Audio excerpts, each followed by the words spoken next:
What if everything we've ever been taught about solving homelessness is actually just keeping us stuck in an endless loop? Well, welcome to This Explainer. Today, we are going to fundamentally rethink this entire crisis.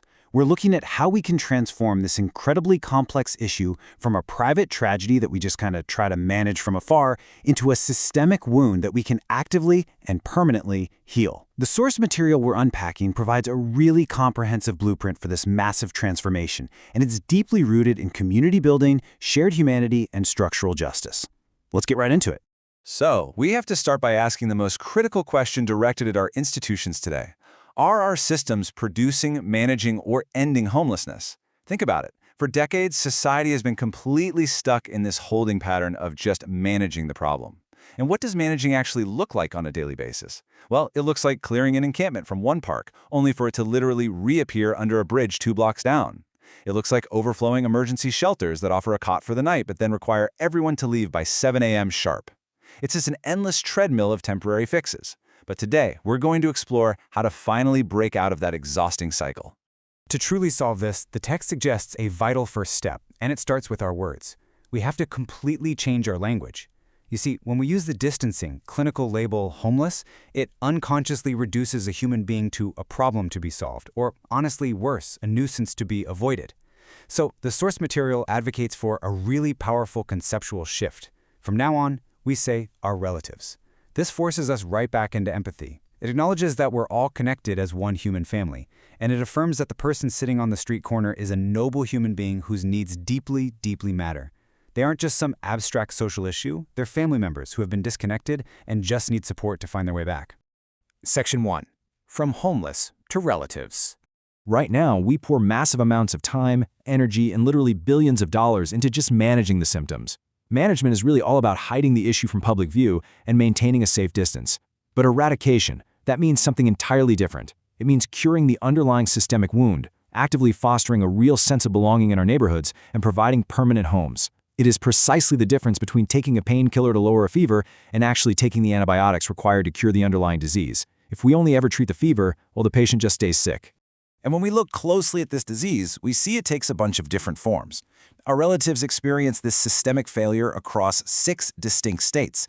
They range from reversible and episodic all the way to chronic and transitional. But the most surprising reality here is point number 6. Get this, a staggering 60% of this population is entirely hidden from public view. I mean, we usually picture someone sleeping on a sidewalk, right? But the vast majority of our unhoused relatives are actually couch surfing. Picture a 19-year-old bouncing between friends' sofas just trying to maintain a part-time job, or a family living in a cramped, precarious motel room, terrified of missing a payment. Any real solution has to account for the humanity in all 6 of these realities. Section 2. The Triangle of Blame. As long as individuals, communities, and institutions act as rivals, the core issue just mutates and remains totally untouched. We are currently trapped in what the source material calls the triangle of blame. Paint a picture of this in your mind. The individual blames the community for rejecting them. The community, feeling unsafe or frustrated, complains to the institutions to sweep away the so-called nuisance. And then the institutions turn right around and blame the individual for noncompliance, or they blame the community for fiercely resisting affordable housing developments. It's a completely absurd, vicious cycle of finger-pointing where everyone tries to claim the moral high ground and absolutely nothing gets fixed. And this is exactly how a housing crisis mutates. When we just pass the issue from one corner of the triangle to another, a lack of affordable housing mutates into an encampment. Then, that encampment mutates into a tense public conflict with housed neighbors. That conflict leads to policing. Policing and constant displacement lead to severe trauma, and that trauma leads to deeper, way more entrenched homelessness. Pushing people out of sight doesn't solve the crisis at all. It literally just guarantees that the suffering will continue to multiply in the shadows. Section 3. 3 protagonists of change. To finally shatter this endless cycle, social transformation requires these 3 actors to stop competing for moral authority and instead step up as actual partners. This is an exciting breakthrough because it shows exactly what needs to happen. Think about it. If the individual changes their mindset, but institutions don't, our compassion remains way too small to make a dent. If institutions change policy, but communities fiercely resist it, that policy just remains cold and unimplemented. We desperately need the individual to move from judgment to relationship. We need the neighborhood to become a place where literally no human being is treated as disposable. And we need institutions to fundamentally shift from top-down management to true grassroots partnership. Section 4. 4 Pillars of Justice. True change requires all 4 of these forms of justice working in perfect harmony. First, distributive justice ensures the fair sharing of basic conditions, treating housing as a fundamental human right. Next, procedural justice guarantees that those who have actually lived on the streets have a real seat at the city council table to shape the policies that affect them directly. Then, we have restorative justice, which is absolutely vital. It focuses on healing the deep psychological and social harms caused by years of systemic abandonment. And finally, retributive justice ensures accountability, but it carries a very strict warning. We must never ever criminalize poverty or punish someone simply for surviving outside. This moral framework moves our entire mindset away from transactional charity and towards actual justice. You see, charity is very often a one-way street. It's a gift given from a distance that might make the giver feel really good, but it inadvertently keeps the receiver in a subordinate position. It kind of treats them as a project. Justice, however, demands a relationship. It elevates both parties. It's an act of recognition and shared responsibility that acknowledges the inherent nobility and absolute equality of the person you are standing next to. Think about the cardboard signs we see on the street, or the types of emergency shelters we build. We must always run a dignity check on our community responses. Sometimes, well-meaning art projects or shelter designs end up stripping dignity from the very people using them. For example, designing tiny home shelters that physically look like garbage dumpsters just to make a political statement about waste, that is humiliating. The text asks us a deeply personal question. Would you want your own parent, child, or loved one housed this way? If the answer is no, it fails the dignity check, period. Section 5. The Housing First Model. We know eradication works because countries like Finland have successfully reversed their crisis by employing the Housing First model. The old way of doing things was incredibly cruel when you really think about it. It basically demanded that our relatives conquer severe trauma, beat crippling addiction, and find full-time employment, all while sleeping on a freezing piece of concrete before they were deemed worthy of a home. That is a total setup for failure. The Housing First model, on the other hand, treats a permanent home as a foundational human right. It provides immediate stability, which makes solving every other health or social challenge infinitely more possible. And the empirical evidence behind this is just staggering. Investing in permanent housing actually saves society over 13,000 Canadian dollars, or about 9,600 euros, per person every single year, compared to just managing them on the streets.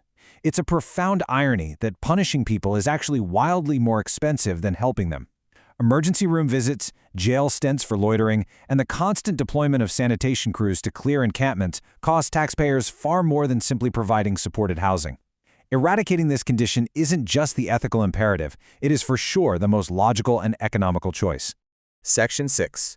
Your next act of justice. Consider a retired barber who takes an afternoon to offer free haircuts in a local park. This perfectly captures how small, humanizing periods of action can completely restore dignity and rebuild neighborhood kinship. You don't need to be a zoning expert or a politician to make a tangible difference. Grassroots actions, like setting up a community bicycle library or simply offering a haircut and a conversation, are non-transactional contributions. They don't ask for anything in return. They just meet real needs, build immediate trust, and they begin to soften those heavy edges of fear that so often divide our communities. So many people look at the homelessness crisis and just feel completely paralyzed because the problem seems way too massive. It leads to volunteer burnout or even total apathy. But communities can overcome this by utilizing simple 3-month cycles of reflection, planning, and action. By working in these short, focused intervals, small groups of neighbors, what the text calls nuclei, can try a modest idea, reflect on what actually worked, learn directly from their unhoused relatives, and improve for the next cycle. It breaks an overwhelming systemic issue right down into actionable, neighborhood-sized pieces. Every single one of us has to take personal accountability today. The defining question is not what is the government doing about this, but rather what is my next act of justice. Maybe your next act is simply learning the name and the story of a relative who sleeps on your street. Maybe it's gently challenging your housed neighbors when they use dehumanizing language. Or maybe it's showing up to your local city council to loudly advocate for distributive justice and affordable housing. So I'll leave you with this. What kind of neighborhood do you truly want to live in? And what is your very next step to make that a reality? We have the framework, moving from the individual to the institution, guided strictly by the 4 pillars of justice. We have the empirical proof that eradication is absolutely possible. The only question remaining is whether we have the collective courage to stop pointing fingers, step out of the triangle of blame, and start treating every person on our streets like family. Thanks so much for joining this explainer, and we will see you next time.